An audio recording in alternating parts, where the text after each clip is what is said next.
Hey folks, welcome to the Gaz and Mel review show, a show where we critique a movie of our choice. This time, we are diving head first into the summer blockbuster season. We are reviewing the long-awaited sequel, Twisters. What a film. Mel, the Twisters have returned, and this time, it's personal. No, it's not, actually. The Twisters... There's exactly the same amount of Twisters in this movie as there was in the original. And I love the original. I like the original. Bill Paxton, Helen Hunt, love it. The original comes out in 1996, and I feel like that period, 95 to 97, was really the establishing period for when I watched Hollywood movies and went, this is my thing. I love this, and Twisters was right bang in the middle, where I probably watched Twisters as a silly disaster movie 50 times. I still watch it twice a year. You watch it twice a year? I love this movie. God, you really do like it. Yeah, I do. So this is a big deal for you to see. This is a huge deal for me to see. Wow. I mean, what's not to love? It's adventure. You have a brave woman and male lead who are both incredibly intelligent and gutsy characters. That is so rare. There's no damsel. They were fun, weren't they? Helen Hunt, Bill Paxton. They were good. They were fun together. But even Dr. Melissa, she's so funny. Yeah. I mean, it is kind of crazy to just think about the idea that all Bill Paxton wanted to do was get her to sign divorce papers. The whole movie, the entire film contrives to have her just not bother to sign a bit of paper that would take 1 second to sign. And then it's like, yeah. Okay, well, anyway, hang on. There's a twister over here. Let's just go do that. I'll sign it later. We built Dorothy. And there's so many moments where he's like holding the divorce paper and he's going like, listen, just sign it. And they're like, hey, Joe, we gotta go. There's a tornado happening. And you're like, oh, God. Well, because the truth is she doesn't want to sign them. That is true. Obviously, yeah, that's insinuated that she's trying to, She doesn't want to. She doesn't want to get divorced. She doesn't want to get divorced. That's right. You listen, you can't deny, because if you're pitching a movie to executives, you're like, listen, here's the movie, right? There's these things that just destroy everything. They're like the most dangerous weather in the world. We're going to make a movie about people that drive towards those things. And I imagine Hollywood with some old school computers and some loud music, and you're just like... I mean, that is the sexiest movie pitch in history, isn't it? Like the idea, let's drive towards the danger. I love that. I think that's quite funny. I've always been rather skeptical about how useful it is to drive towards tornadoes as apart from away from them.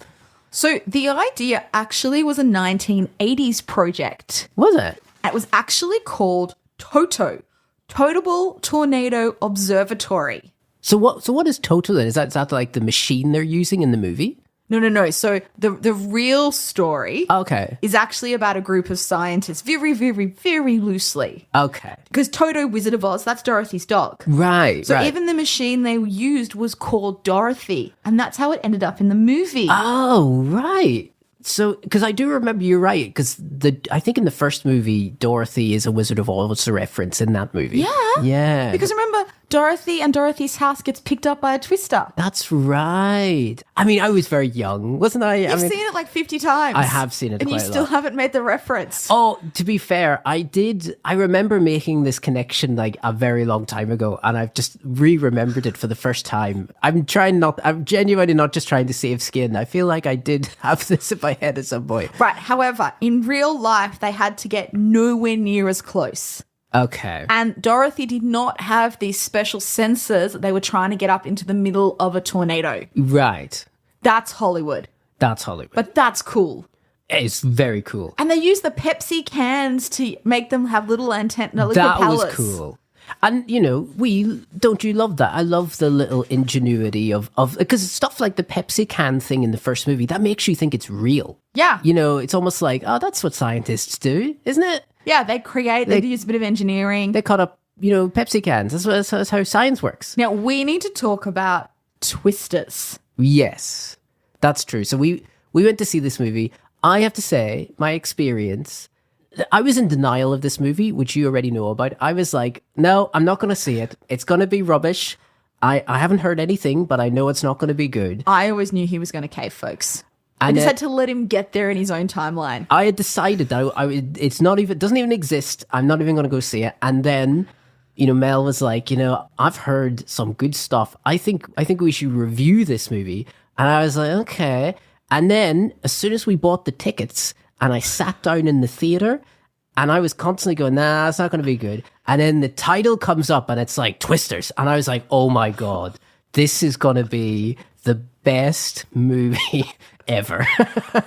And I do this constantly, by the way. I always have this thing where like, it's going to be crap. And then there's this minute where I just see the title and I go, maybe it's going to be great. I think it's going to be the one. And well, there we go.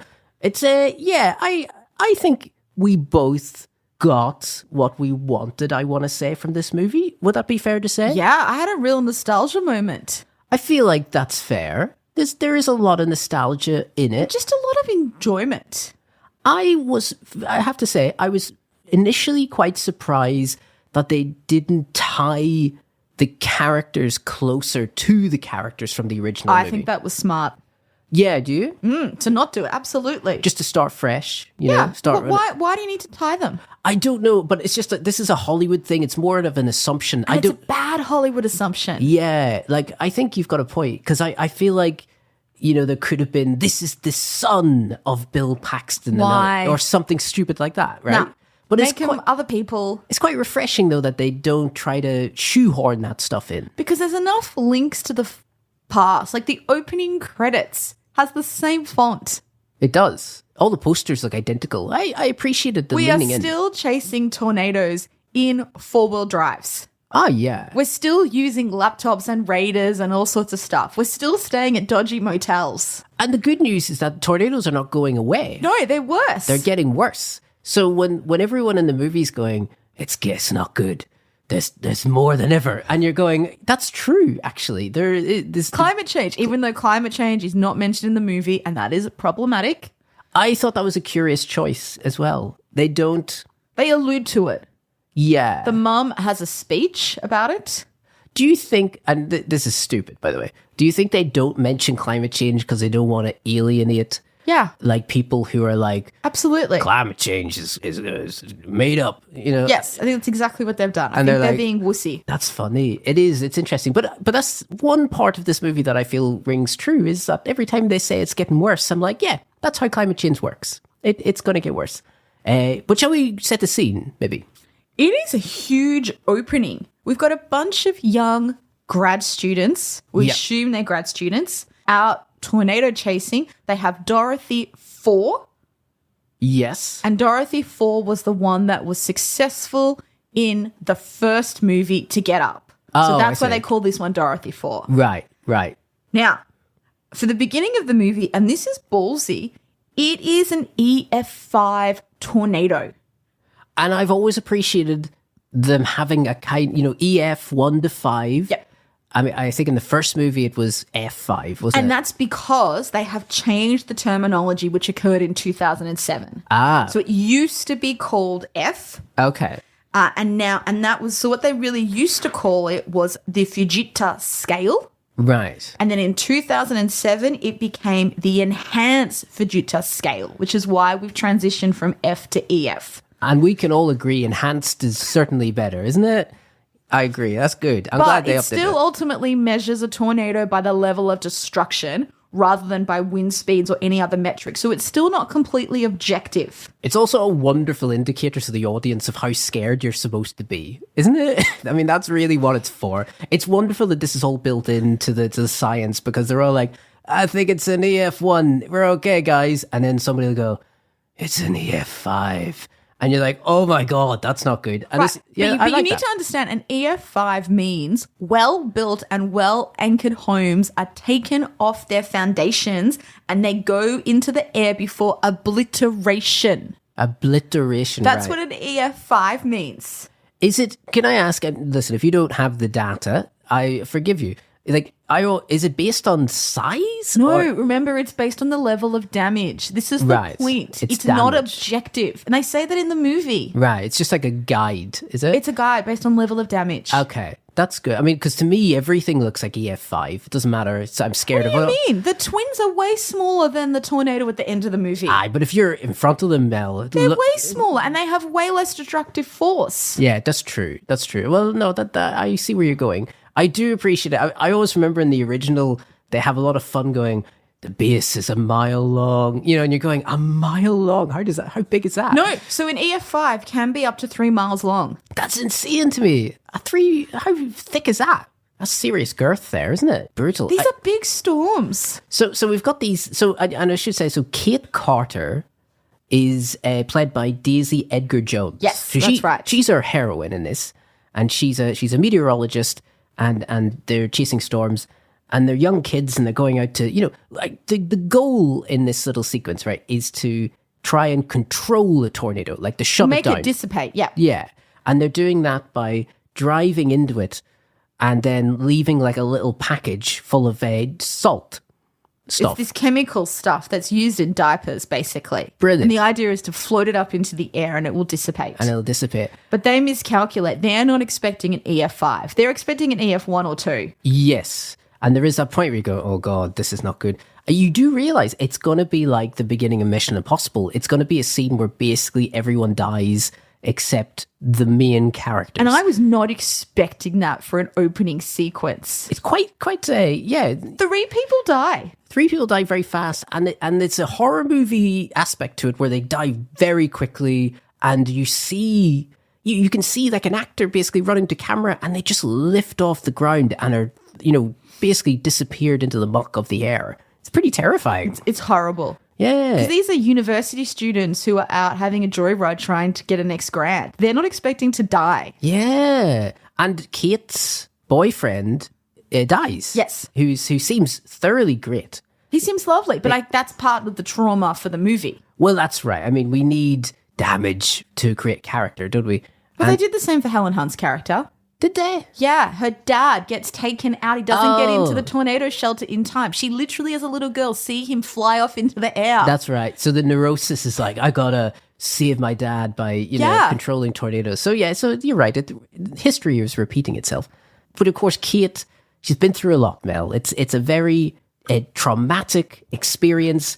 I could have told her in advance, by the way, that driving towards tornadoes was dangerous, but that's fine. But of course, she does what any self-respecting tornado chaser who's been through tragedy does. You go to the city and you work in a safe, climate-controlled office environment. Hey, her job has more credibility than Bill Paxton becoming a weatherman. She's at least doing real meteorology work. How few weatherman jobs are there? They're generally women. There must be like the chances of you getting that job are so small.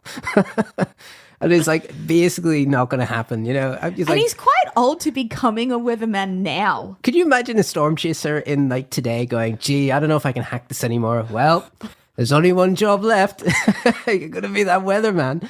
Yeah, I just think that's really funny. Maybe in today's world, and this is in the movie, he'd probably be a YouTuber who does weather or something stupid, you know? Which is what Glen Powell's got, except he chases tornadoes. Which is true. I mean, the world of media is different now. But yes, she's in New York, but you know, Mel, she's still very gifted though.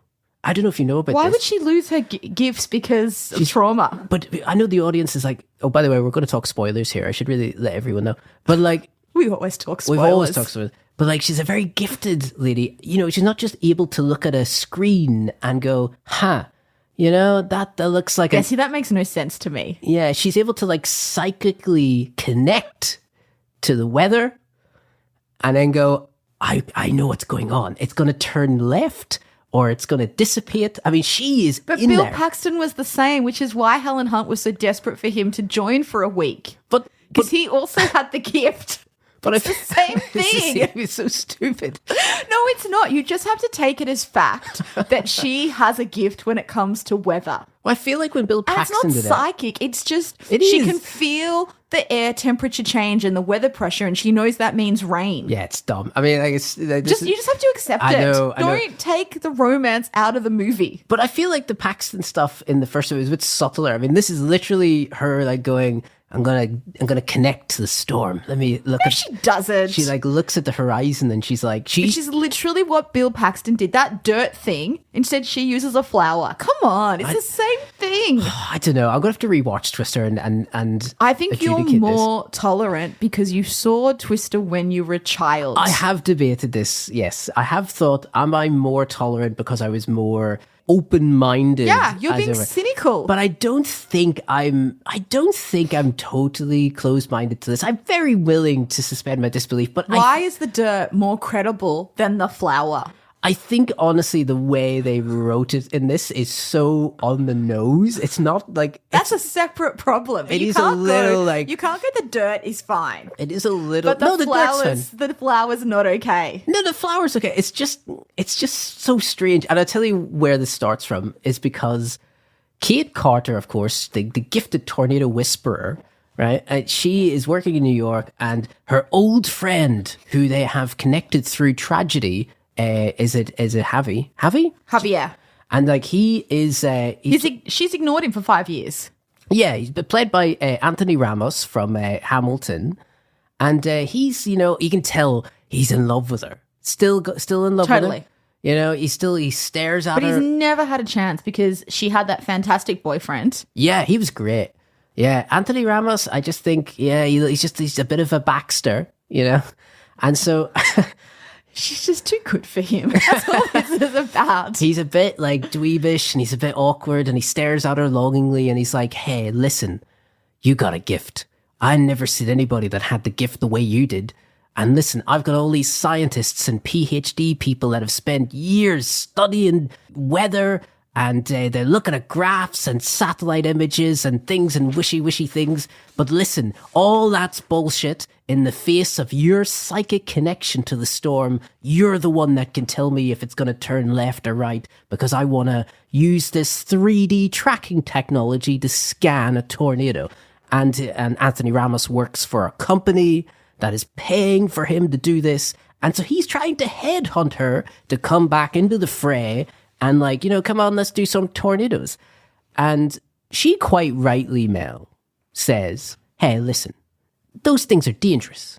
There's bad things happen when I go near tornadoes. Yeah, I may be incredibly talented and I might be able to tell the future by looking at wind, but I'm telling you, I'm not going to do that because I'm a reluctant hero, reluctant. And then she goes to bed that night. And what happens? I think she has a dream, if I remember Yeah, right. well, her boyfriend's still there. And then she goes, yeah, no, I'll go. Let's do it. I'll do 1 week. We need to have a way of getting her back to Oklahoma. Yeah, it took... It doesn't matter what it is, right? Like, we just have to get her back there. just got to get her back. And of course, they're going like, listen, we got 2 cells. One cell is tiny and it's probably going to be nothing. And we got this super cell over here and it looks like it's going to be something big. Which one? Which one's it going to be, Kate? And then Kate does her I dream of Jeannie, like kind of crinkles her nose and she goes, which one's it going to be? She's actually looking at a whole bunch of things. Light, the density of the clouds, the level of the wind, the air. Historical knowledge. Like, she's not just... She licks her finger, puts it in the air. She's like, what is it going to be? And then she always does this, she goes, the small one's going to be the big one. And then everybody... But she tells Glen Powell the opposite. Yes, And then she right. runs off, which is fantastic. And we should introduce Glen Powell, shouldn't we? I mean, he plays Tyler Owens, who is Ridiculously white teeth. the tornado wrangler, who he just wrangles tornadoes, and he's I suppose you'd say a jock in the movie. I don't know. I'm trying to think of the term. He's like a kind of southern jockey boy, kind of maybe was quarterback in the football team, super confident. He used to do rodeo, that's right, which we find out later. I mean, he's a very... but he's not. So when we say jock, and this is unfair, I often think of someone who's a bit stupid. Yes, I don't mean that. He actually has a very smart business model. Okay. And then when a tornado hits, he and his team are out helping people. And Unlike the other team, which are like insurance dodgy people. yeah. And how do we know they're dodgy? They wear a uniform. In the Twister universe. That's how you know they're dodgy. That's how you know.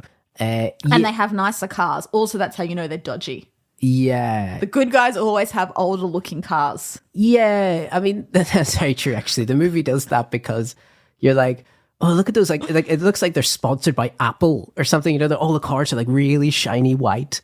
And you know, Anthony Ramos's team is like, they got the fanciest equipment and like all these beautiful big 4x4s. And then Tyler Owens just got a salt of the earth, you know, kind of 4x4s, a bit rusty. But he's got a custom made car that has 2 drills that go into the ground. Like, that's some impressive tech. That was very cool. And he's got a cage above the roof of the car to protect the windscreen from hailstorm. Also very cool. I thought that was quite inspired, actually. His car was amazing. Because it's not often when you see something in a movie where like they invent something that extends the use of a car or something else, where you go, that is a great idea. This was brilliant. It's one of my favorite parts of the movie. I thought that was cool. So like when he anchors his car to the earth using the drills so that the car can't lift up in the air. The car can't lift up in the air. But of course, it's used for a very sensible reason,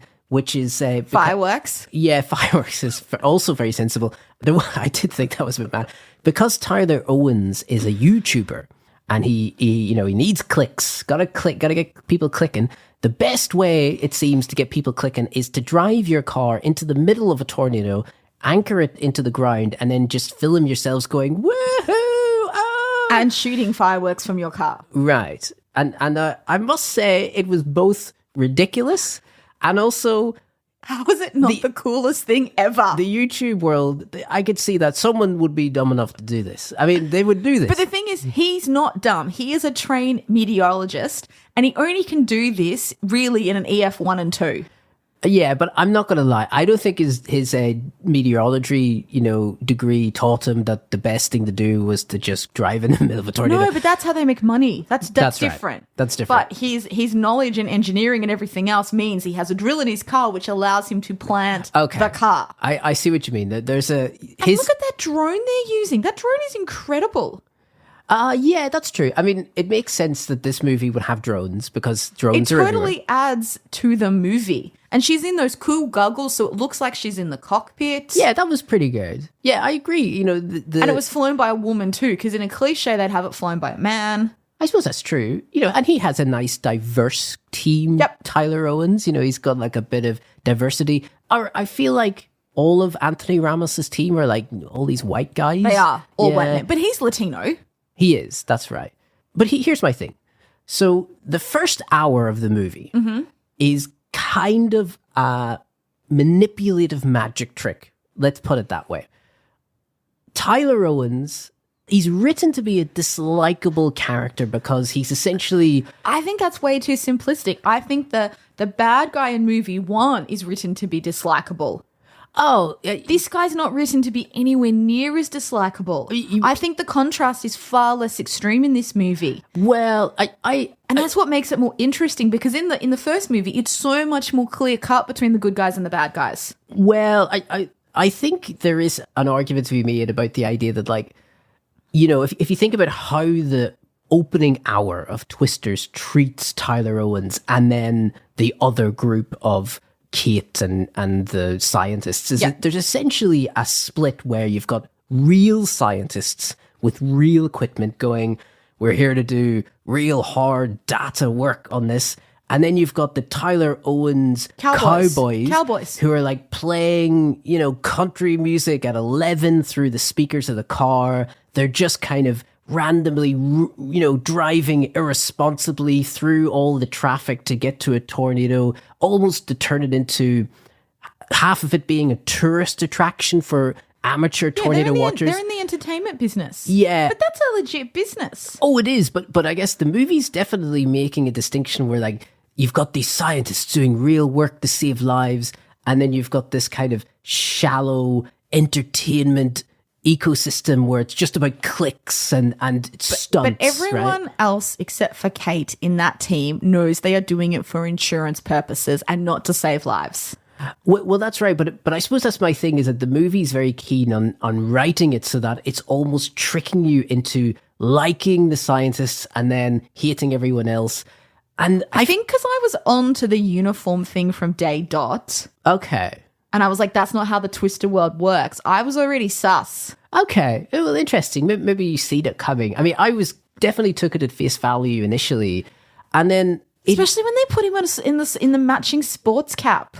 well, I guess part of me also, I don't mind being tricked in a way, because I guess the point being is that by the time you get to the second half of the movie, the chess pieces of the movie entirely shift, where the Tyler Owens earthy YouTubers end up being the most morally sound group beyond belief. You know, they're such a nice group of people. Everything's perfect. They help people. They're always there to help find a missing dog, you know, all this sort of stuff. And then the corporate Anthony Ramos team with all their white, you know, uniforms end up being this evil insurance conglomerate that's got a evil Texan Buying land on the cheap. Yeah, with a big belt buckle. They've got a boss who comes in. I'm sure he's from Oklahoma too. Yeah, he's coming in and he's like, well, your bar just got caught, but I think I'll buy it from you for cheap. You know, and you're like kind of going, okay. And so my only complaint about the movie, which I found a little cheap, is that I feel like it's written so clearly to make you think the chess pieces are this. And then in the second half of the movie, it's going, aha, but you totally misread the whole thing. They're actually the other way around. See, I like it, but also then Javier leaves the bad guys and goes and helps. Eventually he does. That is true. But I like that. He has a moral conundrum and he's like, you know, I've had a long think about what I'm doing, and it turns out that... Also, I'm still in love with Kate, so I want to follow her. Let's be honest. I think that's kind of mostly where it's going. I feel like it's him going, yeah, you know, because he's pretty committed. He's like, yeah, sure, we do this. We screw people over by buying their properties for cheap after a tornado destroys it. But, you know, it's not so bad. You know, we're doing some good... And you're like, dude, this is so terrible. This is so morally awful. How much enjoyment you get out of that is based on how willing you are to allow a film to deliberately fool you. And I think the other reason I was very aware it was going to flip is because Anthony Ramos was in all the publicity with Daisy and Glenn. Right. Acting like the three amigos were on the side of good. You don't do that with a villain in your press photos. Like, it's all over Instagram, it's everywhere. So I was very aware he was always going to end up on that side. Well, I maybe should have looked at the press photos. That was my mistake. Yeah, I'm mixed on this. Let's face it. I find the fact that Twisters turns itself into a romance plot, essentially, or quite a romance-based plot, I kind of was like, that's pretty daring to do. Why? We did it in the first one. Well, I think they kiss at the end. I think this one is much more of a cheesy, campy romance than the first one was. Except they have no sexual chemistry. I know you think that. Yeah, that's true. You think they do? And specifically, this, to clarify, you're talking between Glen Powell and Daisy. And Daisy. There's no romantic chemistry there whatsoever. Interesting. I mean, honestly, I think they were pretty functional. That's what I think. I don't think they're supposed to be like crazy in love with each other. But they're suggesting that. You don't need... Chemistry's not about being in love. I think they work at the level that the movie wants them to be, which is flirty.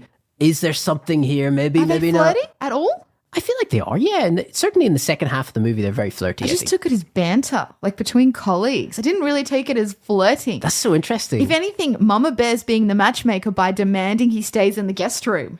Oh, I think they're definitely being flirty at times. I feel like, because he's a very confident, you know, he'll say something and stare at you for like a second, you know, and he's quite like, and she's just like, okay, you know, he does that with all the girls. Oh, he does, but that doesn't mean it's not flirting, right? I mean, they're just going like, oh, let's figure this out. That to me is game, not genuine connection and energy exchange and chemistry for the purpose of the movie. So for me, it reminds me of the chemistry in Jurassic Park 1 between Sam Neill and Laura, what's her surname? Dern. Yeah. Yeah.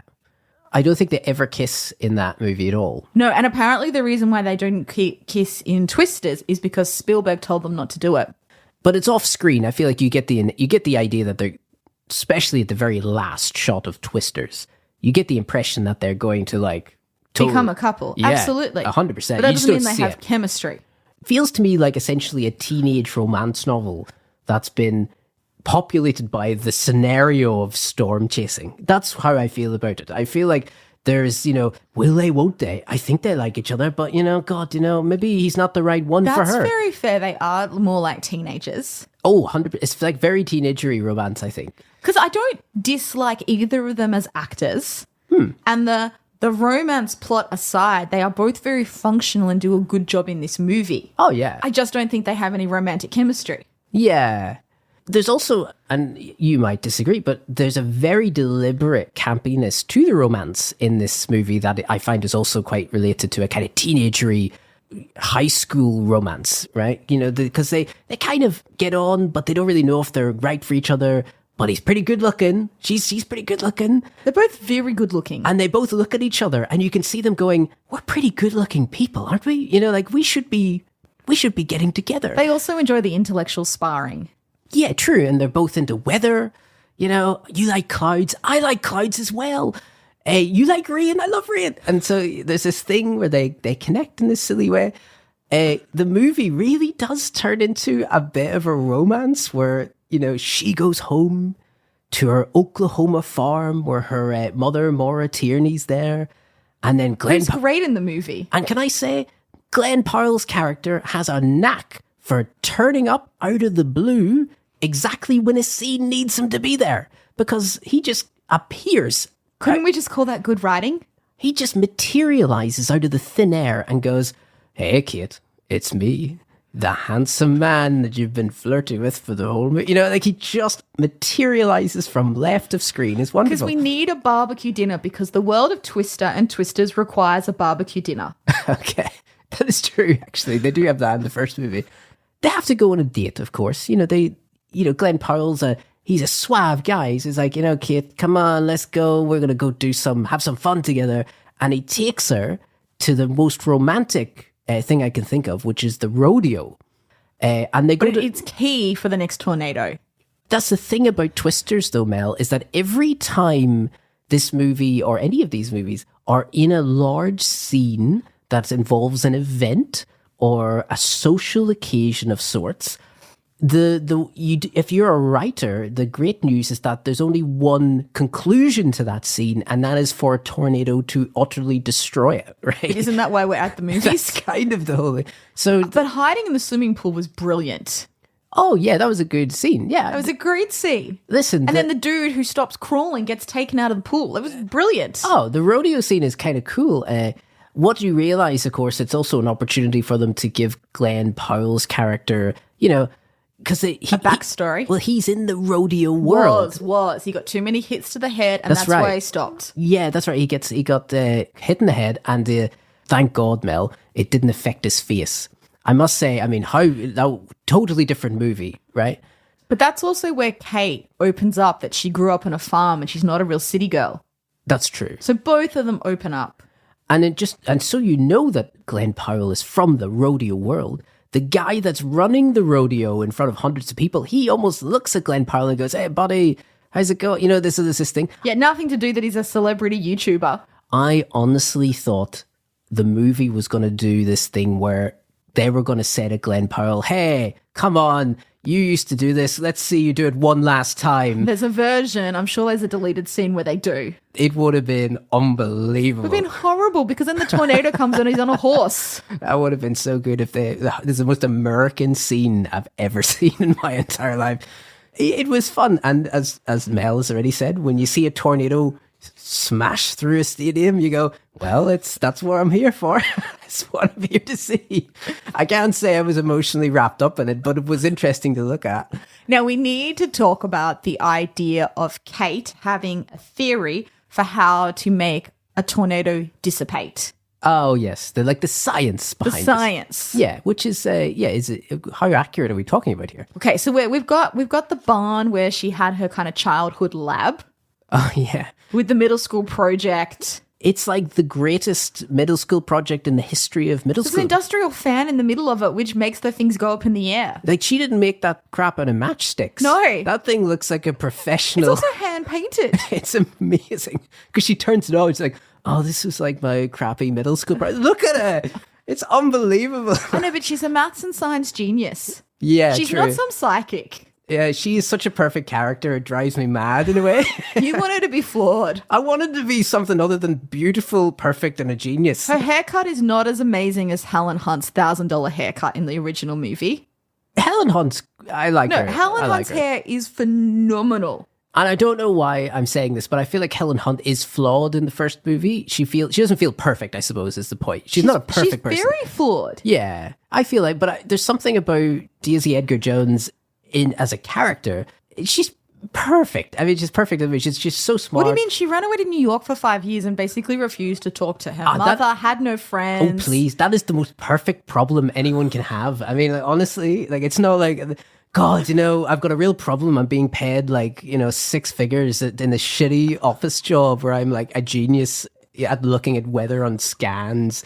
What a tough life you have. She is pretty perfect in my opinion. I agree. I think she's too perfect. She's a bit too perfect. But I only concluded this when I seen her middle school project. That's when I really was like, that's ridiculous. I think they overhyped the middle school project. Maybe it should have been a university project. It would have been a bit more believable. Because the movie's like, yeah, I used to be a bit of a dweeb, and you're like, you could sell that. I mean, those are like, that looks amazing. And you see her maths notebooks, like she is a nerd. She is a nerd. That's true. And so, yeah, sorry, I derailed this, but we were talking about the idea of how you can make a tornado dissipate. Right. And she's doing her maths and her equations. models. And this is where Glen Powell comes to his own and goes, can we get you a better model? Right. And they get access to some nerdy computer models. Javier gives the data. He does, even though he doesn't have to. But he's in love with her. He's in love with her. And of course he's going to give her the data. Yeah. I mean, she could ask him for his shoes and he would be like, no worries. Yeah, but the shoes aren't going to get him fired. Handing over data probably will because it's company-owned data. Yeah, that's true. But it is funny. I mean, there's a triangle of love happening at this point, of course, isn't there? There isn't because she has no interest in him. No, but I mean, there's a he's just the dude on the side. Aye, but like he's not part of a love triangle. He wants to be part of a love triangle. But that's what I mean. He wants to be. The movie's having a lot of fun with like her and Glen Powell are hanging out and being good-looking people in each other's company together. And then like Anthony Ramos's character comes out of the car and he's like, "What the hell's going on here? Why are you hanging out with this guy? Yeah, he might be 2 foot taller than me. Yeah." He might have whiter teeth. Yeah, sure. He'd idols to be smarter. He might be, a smart guy, and he might be, maybe, the best looking man in the entire Midwest. And yeah, he might be tanned and have baby soft skin all over his body. But why the hell aren't you... What about me? And there's this really funny thing going on where the movie's having a lot of fun making you realize that he is furious at this entire situation because all he wants to be... He can't compete. He can't compete with Glen Powell. He's not a storm genius like these two are. No, that's 100% right. It's extremely funny. I find it is a teenage high school romance plot. It's really funny. And in a way, I think that works because I'm willing to have the film lean into an absurdly campy, silly relationship jealousy thing, right? I kind of like that. So let's talk about the crescendo of the movie. Okay. We have an EF5. We are at a cinema, not a drive-in this time, and we have a horror movie playing. Yes. Yeah, that's right. And the cinema is falling apart. I think it's Frankenstein. I think they're playing. It looks great. It looks all right. Yeah, I mean, because they had a drive-through in the original movie. As like the kind of... But it wasn't an EF5, it was smaller. It was smaller. It was like the penultimate kind of scene. And and so in this movie they do it again, but it's like an indoor. Kate is so brash. She gets into the car, which has been loaded up with the chemicals. Yeah. And goes into the epicenter. Yeah. On her own. Yeah. It's a real... I mean, this is the Steven Seagal moment of Twisters where she's like, screw it. I'll fix it myself. Do you think it's also because she knows if I don't give it a try, we're all going to die anyhow? Oh, I think she knows. I mean, I think it's clear that the level of destruction is so bad that I'm going to die either way. Right. Let's try and do something. Correct. Yeah. There's a lot. And then at this point, her and Glen Powell have gotten pretty close. They're kind of, they're kind of, hey, if you... And Glen Powell wants to run after her, but there's no other second magical car. No. So he's like going, oh god, she's crazy, but I can't save her. She's on her own. I mean, she's. But I love that she does it and not him. Agreed. I'm with you on that. Because Helen Hunt would also have been crazy enough to have done it on her own too. But I think if you... There's something in the Twister world that allows for women to be brave and successful in a way that other movies do not allow. I think you're onto something. Like, I think this is one of the reasons why I love these movies so much. Well, they're smart. They're smart women. They are smart, but they're more than just smart. They are brave. They are driven. And they heroes. Succeed. They are heroes. They're heroes. They're like, I'm going to fix this problem. And that is awesome. When you see her go off and do it, and they're all in the theater, it is this wonderful inversion of the lone hero going out to solve the thing, and then everybody else being in this position where we're like, just hang on to a chair while everything goes wrong. It's cool. It's amazing. Yeah. Glen Powell has that moment where he's holding on to his friend and he's using his foot to keep them there. Yeah. She's in midair. Like, it's phenomenal. It's good, and look, and a water tower falls. That's so cool. That was pretty good. That was truly when you were like, this is basically a Universal Studios ride at this point. It's like they just kind of thing collapses, the water goes everywhere. And then, I have to agree. I think in a cheaper movie, Glen Powell, his kind of masculine character, he would save her from something. Oh, it would be a cliche. It would be a cliche. But it's actually... he would do it. Yeah. But it's actually inverted. He gets his legs stuck under some wood or something bad, and then she's helping him along with Anthony Ramos to save him. Yeah. And I was like, oh, that's a nice inversion of what that character would have been 30 years ago. Because they're a team. And this is where the Three Amigos makes that so interesting, because the leverage thing was also needed at the beginning of the movie as well. Yeah. I have to say, I know this is very funny, my wife, the producer, laughed out loud during the theatre when they have a shot where Glen walks out of the farm in that tight T-shirt or something.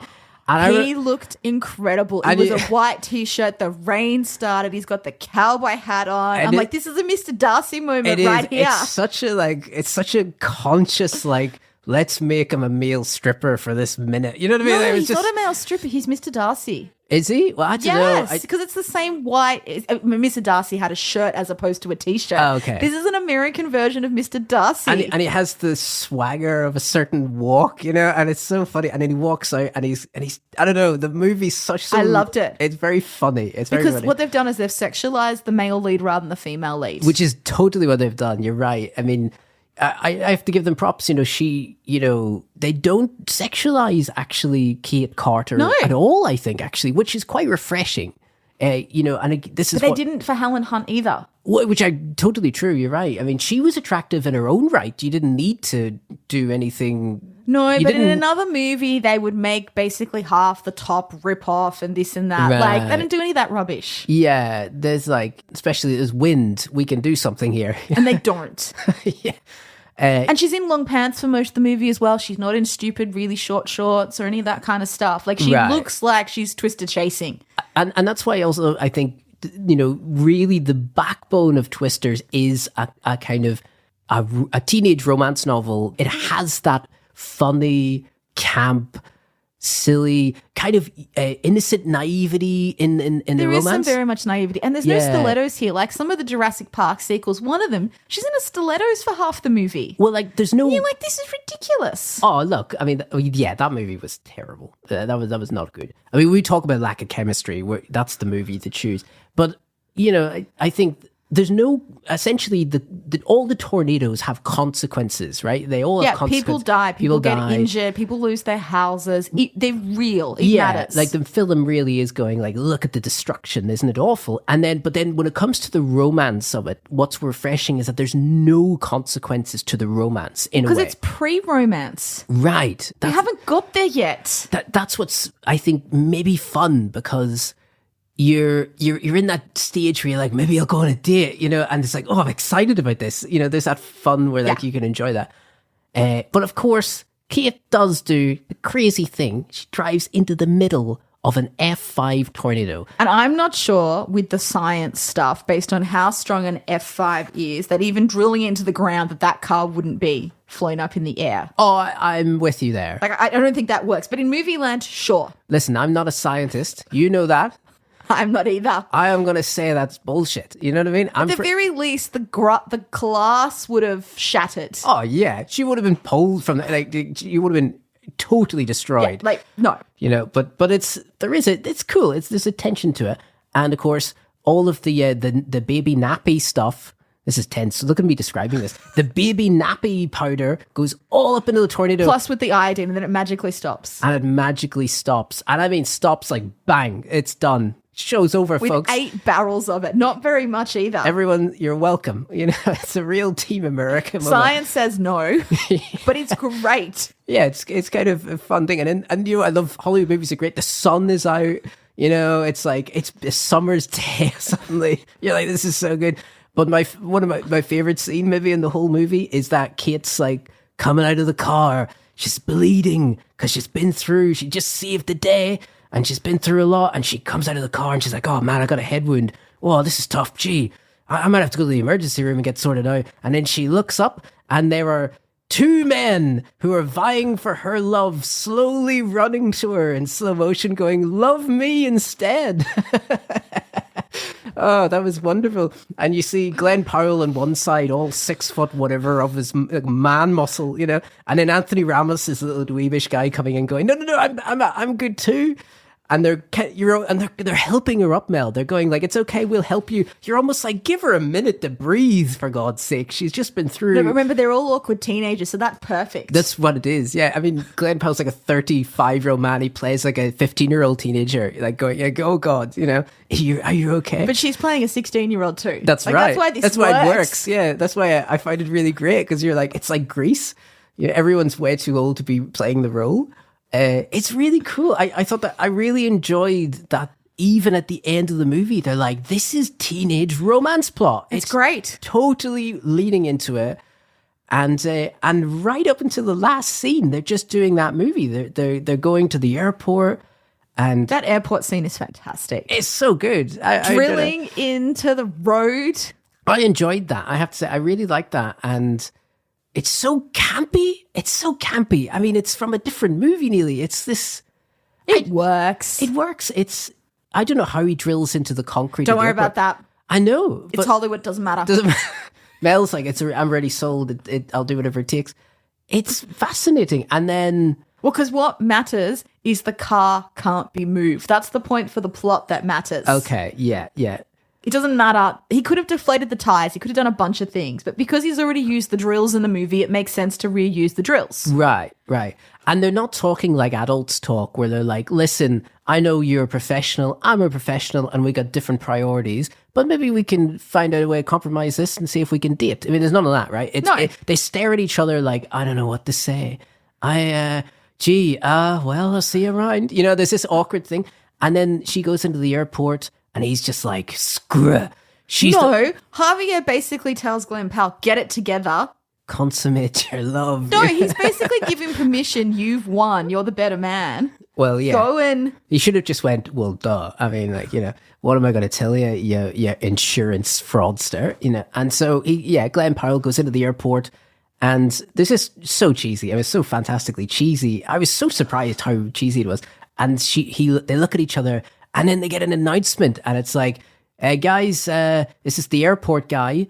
All the planes are grounded. No one's going anywhere because there's weather stuff going on, and it looks like you're going to be there. Listen, if anyone out there is nearly in a romantic relationship, I recommend you take this opportunity to get a motel and have some fun for a few days. No, I took it as they're going to go storm chasing. Did you? Yes. I was like, no, they're going to a motel. No, they're going storm chasing because they're teenagers. Twister 3 is a totally different movie in the motel.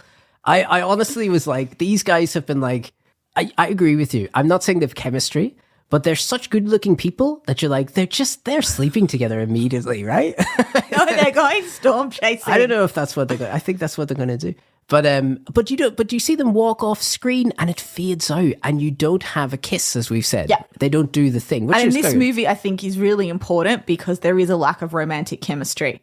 Yeah. And I think it would be unbelievable. Even though it's implicitly implied they're going to get together, I'm very happy for that to occur and not see it.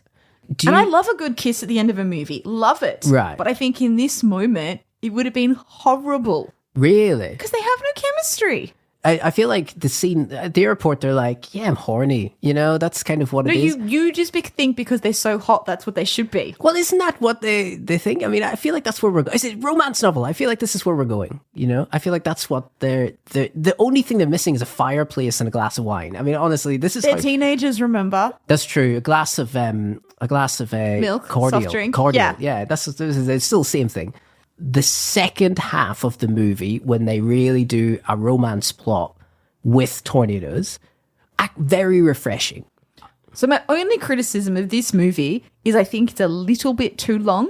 I would have liked it to have been a little bit tighter. Yeah, I can see what you mean. I thought, I have to be honest, I thought the music was lacking quite a bit. I'm a big fan of the original Twisters score. Agreed. Mark Mancina did the score. For anybody that doesn't know Mark Mancina, pretty much every major action movie theme that was very popularized in that period between the early 90s and 1997. So Mission Impossible. Well, not Mission Impossible, but like Bad Boys. The original Bad Boys was Mark Mancina.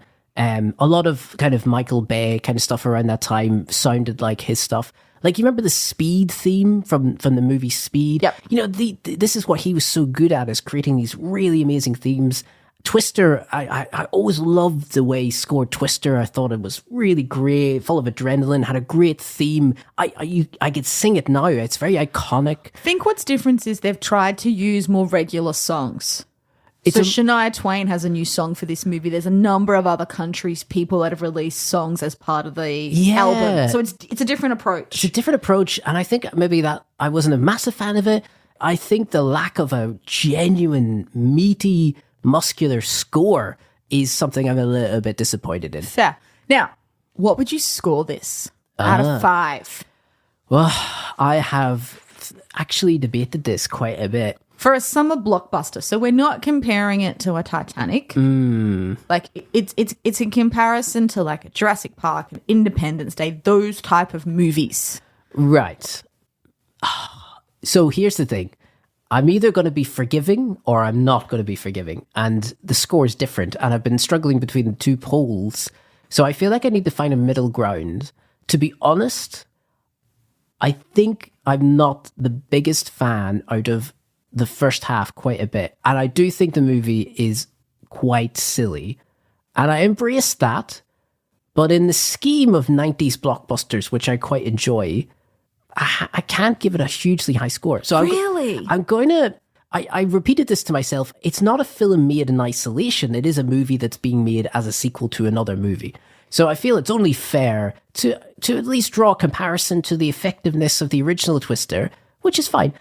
I think the film makes a mistake, in my opinion, by starting off with a group of people and then changing the group of people in the middle. I think the downside of having the main character switch teams is that you don't really get to spend a great deal of time with the surrogate families that are created in those teams that the original movie really is into. The original movie is very into creating a surrogate family where, even as you said, they're quite silly.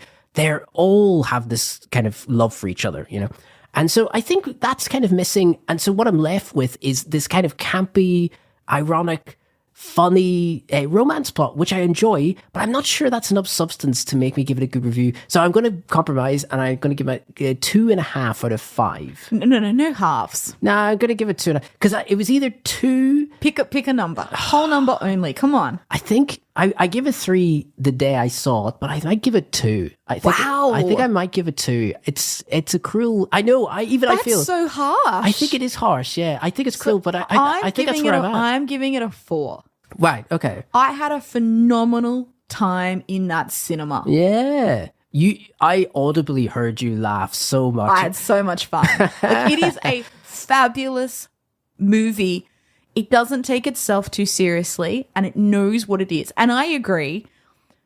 The surrogate family in the first movie works better because there's only one. This movie kind of has three. Yes. And that's a problem. Which is, I think maybe that's where I'm at. You know what I mean? But you could probably deal with two, but not three. Yeah. But also, I kind of like the surrogate families a bit messier because I think that reflects divorce and modern families and that things do change. Yeah. So I'm a bit more open to that. Yeah, I could see that. You know, it does reflect maybe more the times we're living in, I suppose, as well, too.